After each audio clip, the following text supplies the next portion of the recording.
Guardian বাচ্চাটাকে নিয়ে আসলো, এসে অন্য বাচ্চাদের মারতে শুরু করলো। তখন আমাদের স্কুলের টিচার ধীরাজ চক্রবর্তী মাস্টারমশাই উনি বাধা দিয়েছেন যে না, এরকমভাবে আপনি কেন মারছেন। যেই বাধা দেওয়াতেই সে কী করলো, মদ্যপ অবস্থায় ছিল কিনা আমি জানি না, অমনি ওনাকে ঘুষি মারতে শুরু করে দিল। পরে আমি আর সুস্মিতা ম্যাডাম দুইজনে দৌড়ে গেলাম। দৌড়ে গিয়ে দেখি ওনাকে ঘুষি মেরে একদম ফেলে দিল, ওনার মুখ দিয়ে সমানে রক্ত বেরোচ্ছে। তখনই ওই যে হাই স্কুল থেকে সব টিচাররা এখানে চলে আসলো, সবার পরামর্শতে থানাতে ফোন করা হলো। পরে পুলিশ এসে ওই লোকটাকে ধরে নিয়ে গেল। কি নাম ওই লোকটা?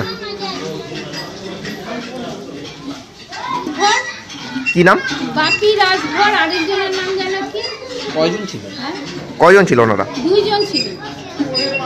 কেন মারলো কিছু জেনেছেন? তা জানি না, ওনার মেয়েকে নাকি কোন বাচ্চাটা মারছে, বুঝছেন, আশ্রমের কোন বাচ্চা মারলো।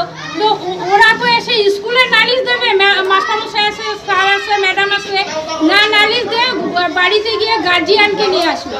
গার্জিয়ানকে আনার পরে গার্জিয়ানের জন্য খেপে গেল। আর স্কুল টাইমে কোনো বাচ্চা বা গার্জিয়ান এসে কোনো বাচ্চাকেই মারতে পারে না, পারে কি? পারে না। কিন্তু স্কুলে আসার পরেও অফিস ঘরে গিয়ে ম্যাডাম বা স্যারকে বলবেন যে কেন আমার বাচ্চাকে মারলো বা কিছু। আপনাকে থানায় ডায়েরি করেছেন?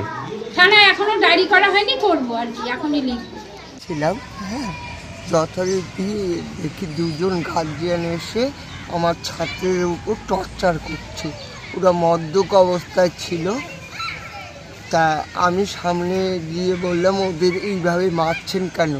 হ্যাঁ, মারবো না মানে? আমাকে বললো মারবো না মানে আপনি কি? হ্যাঁ, আমাকে এক ঘুষি দিয়ে ফেলে দিয়েছে। মানে কেন মারলো ওই বাচ্চাগুলোকে এসে? হ্যাঁ, আমি জিজ্ঞেস করেছি ওদের মারলেন কেন। না না, আমার স্টুডেন্ট ওরা, যে মেরেছে না না ওদের গার্জিয়ান, অন্য ছাত্রের গার্জিয়ান। কোন ক্লাস নিচ্ছিলেন আপনি? আমি 4-এ ছিলাম। 4-এ? হ্যাঁ। কি কারণে এসে এরকম মারামারি করলো কিছুই জানেন না? কিচ্ছুই আমি জানি না। মানে তারা কি কোনো মদ্যপ অবস্থায় ছিল? মদ্যপ অবস্থায় ছিল। কি নাম তাদের? নামটা ঠিক বলতে পারবো না আমি।